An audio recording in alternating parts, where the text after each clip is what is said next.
Netscape.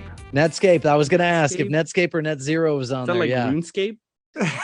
But yeah, so all RuneScape of these... was fun. Netscape was a web browser. And what else? ICQ. ICQ, is that like a question forum? ICQ was a those are competitor FAQs. to ICQ was a competitor to AIM or Yahoo Messenger. So it was another. AIM was AOL. I'm telling you, Yahoo Messenger yeah. was so fire because you can make those like a little animated GIF profile picture. It was so good. You could you change your sounds for people logging in and off and stuff. Yeah. That's where everybody was so voluntarily like getting everything to like distract. That was the beginning of distractions. Like you set it up. You're like, I want to be notified. Yeah. You know, I want to know when my one friend comes on so I can hear the bloop sound that indicates that, you know, Winston's online. Right. No, that's right. Yeah, I remember that now. I do remember like booting up my family computer in the evenings and just leaving it on just overnight, just because you're waiting for people to come in and out to talk to. Yeah. Before texting was big, before texting was a real thing. And if somebody got on your phone, your computer was blocked. Yeah, if somebody picked up the phone line in the house, you know the computer was no longer connected. I never had that issue, but I definitely did what Tony did, where like I would boot up the computer. Here's my combo, Tony, and you probably might have done this too. Got Yahoo Chat turns on, then I'll put on the media player. And you remember how back in the day, the media player would play those colorful waves. The visualizations. Yeah, that was my jam. It was so cool. I would totally have music on just playing, and then I would just hear like when people pops in and out, and then I'll message them. See, but what were you doing in the meantime? Since we didn't have something to scroll endlessly, what were you doing in your room? I was a child, so I was definitely playing with toys. Yeah, I was in elementary school, so I was definitely playing with toys, listening to music, or I'll turn on the TV and watch cartoons. That's usually what I did. I mean, you guys were definitely older at that point. I needed constant like. Well, was stimulation, but you didn't have an iPad. You weren't playing video games. That's true. That's interesting. So those were the early, internet service providers that Tony referenced, and that's how you got online. And that's insane. I can't imagine living like that. It's all you knew. It was the future at the time, man. Yeah. It was the future. Nowadays, if my stuff don't load within the first 3 seconds, I'm just like, God damn it! Now I gotta restart my browser. Something goes wrong. You're like, I had to press 5 extra buttons. What? Yeah, like this injustice. Are you kidding me? Why can't it just work right? Yeah. No, it's always like that. But I was gonna say, like, what do you think we even go from here? Like, we're so advanced. Like, what else can we do to the internet? You know what I mean? We all watched the what is the Apple Vision, Apple goggles? Oh, yeah, what is Apple it? Vision, geez. But it's not internet based though. I mean, I guess people were talking about Web3 being a thing, like that's all blockchain and whatnot, but that's all a bunch of bull crap. I don't think. Yeah, I'm still wondering if wearable tech and the Internet of Things. We definitely have the Internet of Things. Yeah, I mean, and it's. But I feel like that's still growing. It's just like it's still laughable to go, and you bought a fridge with the internet, and just like what is. Get the fridge off the internet. It's not. Exactly. I need my Twitter outrage first thing in the morning. But also, how are we going to become the Jetsons if the fridge doesn't have the internet? That's true. That's true. Well, most fridges now have internet. Like you get those. That's what he's saying. And it doesn't need it. It doesn't need it. It clearly doesn't need it. It's funny. I loved the Jetsons, the cartoon, as a kid, and I always joked that I was going to invent the TV phone. Like I made that joke. Obviously, I didn't pursue it. FaceTime is, essentially what it was. TV phone. I see. Yeah, because that's the Jetson was, and I always made that joke. Like, I'm totally going to invent that. I made the joke that knowing that it would probably be invented someday, but I certainly didn't envision it like FaceTime. And that's totally what it is. Yeah, no, for sure. And I mean, at one point they had those, I think it's like 2012, 13. There was a trend where TV makers would constantly slap a camera on top of the TV. Yes. It was like the beginning of smart TV. And they're like, listen, you could use Skype on here. And it was just like, that was the era when I was selling TVs. And yes. Oh, they had cameras. They had built-in cameras. Give me your sales pitch, Tony. I want to buy a TV. I was not a good salesman because I'd be like, "Hey, listen, I'm going to tell you, it's like $200 extra, and you're never going to use it. Don't buy this." Tony was getting paid hourly, not commission. I was fresh out of college with a broadcasting degree, and I'm going, "Hey, these Sharp TVs say they have a yellow pigment in them. I'm just going to let you know that's not how the light spectrum works. You don't need yellow in your TV. Nothing's filmed with yellow. Absolutely do not buy this TV. Will I get like an extra $150 if I sell it to you? Yeah. Probably. Don't buy it. Because I don't want you coming back to me and causing problems because your picture looks like crap. Don't buy this TV. Hilarious. Tony was the opposite guy, the guy that we would always run into at RadioShack. And I would go in there with my friend, and this was always hilarious when you get the guy who's trying to tell us that the gold-plated cables, your gold-plated RCAs, have better sound than your regular RCAs, and just the Tony was the opposite guy. Like, listen, well, that's why he went out of business. I wasn't pushing the monster HDMI cables because I'm going. They don't do anything different. Yeah, they're just a little thicker. you think that's why RadioShack went out of business? They weren't selling enough gold-plated cables. It's possible. Yeah, it's possible. They got into the cell phone game and they sold a bunch of little components. I mean, you could go and buy a transistor. Fun RadioShack purchase as a prank calling youngster. Check this out. Oh, God. I don't even remember. Obviously, grade school. Went into RadioShack and you were able to buy this thing. It was like and again, this is back when we had like the not rotary phones, but the phones that you as you hold up your finger, this kind of phone that you could cradle on your shoulder, right? You know, the phone shaped phones, if you will. And it was a suction cup, and you could put it on the bottom of the mouthpiece that you were talking into, and then that had a 1/4-inch jack, and you could plug it into a tape recorder, and this thing would tape your phone calls. It was able to pick up and record. Probably got it for like $6 at RadioShack. And as an enterprising youth, you're like, I can totally make phone calls and record the prank phone calls with this thing, or record whoever you wanted. That was back before. So Winston, this was back before caller ID. So you could literally pick up the phone, dial a number, and the person on the other end of the phone had no idea what number they were being called for or who it was. Right. We did the same thing, but we just used cell phones. So before caller ID was a big thing. Yeah. I have 2 years worth of my best friend using a persona that he came up with that he called himself Johnn Snare. John what? Johnn Snare. And as Johnn he would Snare. announce to everybody, he'd go, this Johnn Snare, John N SNARE, like the drum. How he introduced himself all the time. I've got 2 years. You couldn't get that he was saying snare. That's hilarious. He had to tell you, man. Yeah, so he would call on a cell phone, put it on speakerphone, and then somebody else would sit there with the recording on our cell phone and record it. And I got 2 years worth of recordings of us calling the Walmart bakery at 2 a.m. complaining about they got a big sign that says fresh baked pies, but none of them are baked in store. Calling Best Western because you knew all the hotels were open at 2 a.m. You call Best Western. You call Best Western and say, why y'all call Best Western y'all up in the East? That's great. We'd leave messages for like the local magician that would do like children's parties. It's just like, you had a local magician. I'm not sure. We would you found things in the phone book to call. And it's right. Really? Yeah. Oh man. So back in this makes me think of a little bit, I guess before that, there was a tape circulating around. It was the Jerky Boys. Oh, The Jerky Boys were these guys from New York, and which is like, he's gonna like hear the story and be like, you guys are seriously making this up. But no, these guys from New York that would call and do prank phone calls in these hilarious character voices and get people on the line. And they released this tape and they sold like tons of thousands. them. That's crazy. Yeah, thousands. I believe I think they made a volume 2. Mm-hmm. And we're gonna need a little Jerky Boys history discography from Tony here if we could. And then they were able to parlay that into a movie, which I never saw. But as I think 7th or 8th grader, hearing the Jerky Boys was like the funniest thing. It was ridiculous prank phone calls. That's what it makes me think of, Tony, that we could release your friends' phone calls, prank phone calls from an earlier time. Oh, that'd be hilarious. John Snare and his shenanigans. It's a good band name, by the way. They had six different albums. 6. 93, Jesus. 94, 96, 97. These guys made enough prank phone calls to fill 6 cassette tapes. 99 and 2001 was their last one. Yeah, that's when caller ID came around, and they were just like, all caller right, guys. ID came out before that, but you used to have to pay for it. I remember you got it, again. This is the funny little blips of technology that come and go. You had to buy a separate unit that plugged into your phone. was like a little box, you know, like smaller than an Apple TV, but something like that with an LCD display that when the call came in, you could see what number it was from. And I believe in some instances, like businesses, it would have their name.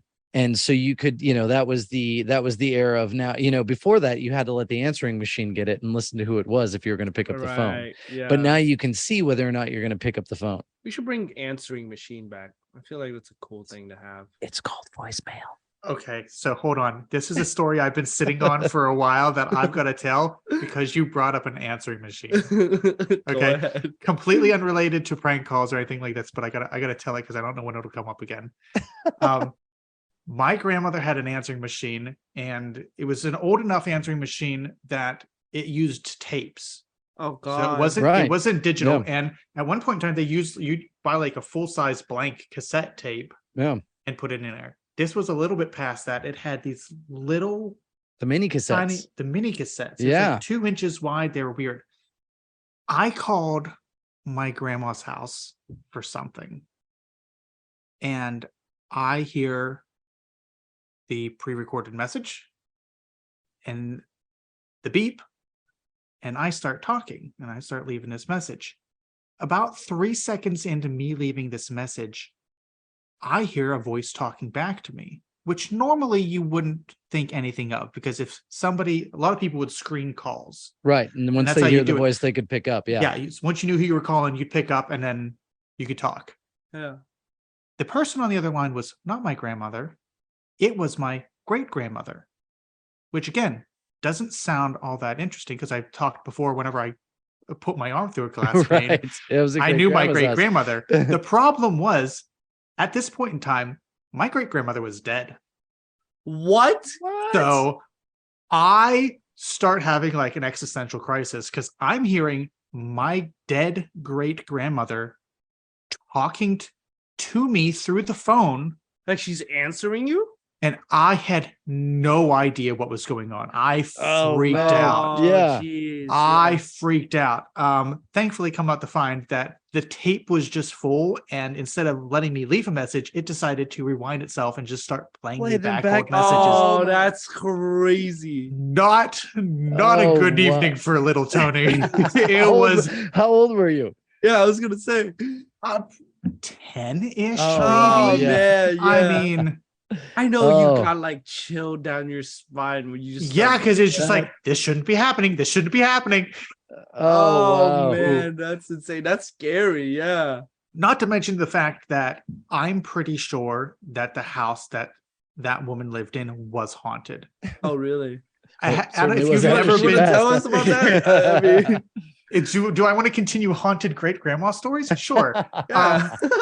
Her house was a duplex. So it was this old house that was supposed to be, at one point in time, 2 families lived, one on each side. From the time that I was cognizant and knew her, she lived in the whole house. But to go upstairs where she would keep my things always gave me a weird feeling. And it's one of those things where it's just like, hey, I've been in other places where they were like, people died here, or, you know, I've done like haunted asylum tours and things like that. That weird feeling you get, that was the feeling I got before I knew what it was. Oh, wow. It's like something's weird with this upstairs, and I don't like it. Yeah. So me and my brother would like run to the top of our stairs, grab what we wanted, and run back down because we're like, we don't want to spend any time up here that we don't have to be here.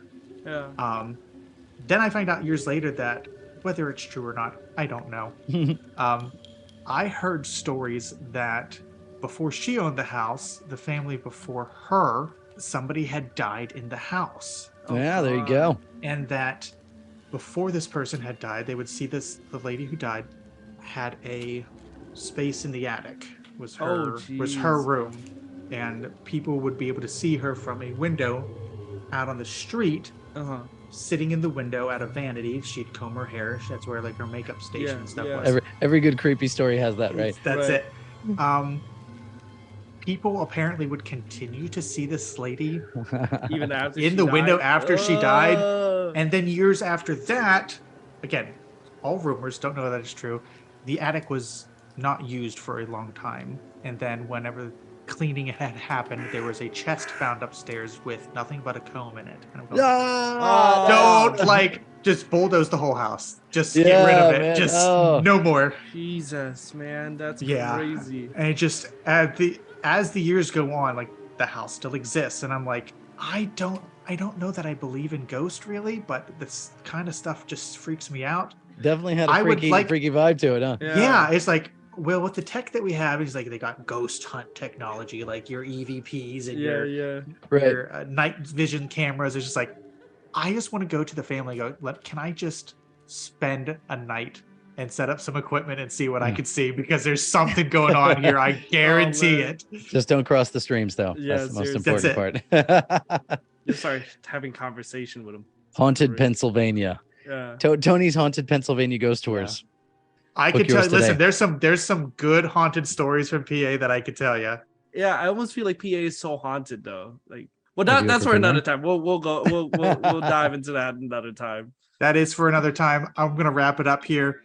Thanks for listening. If you want to hear ghost stories about Pennsylvania, or if anybody else has ghost stories, let us know. You can Winston send us an email. Winston got ghosted several times, so I'm sure he has some. Oh, we can talk all kind. Maybe we've got a ghost episode coming up. Maybe we save that for October.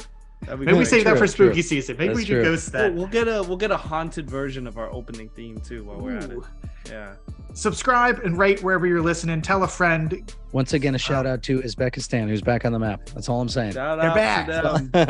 They're back. But you can send us an email at podcastxyz@gmail.com. You can also visit us on Instagram at podcastxyz, and our home on the web, podcastxyz.podbean.com. But not Threads.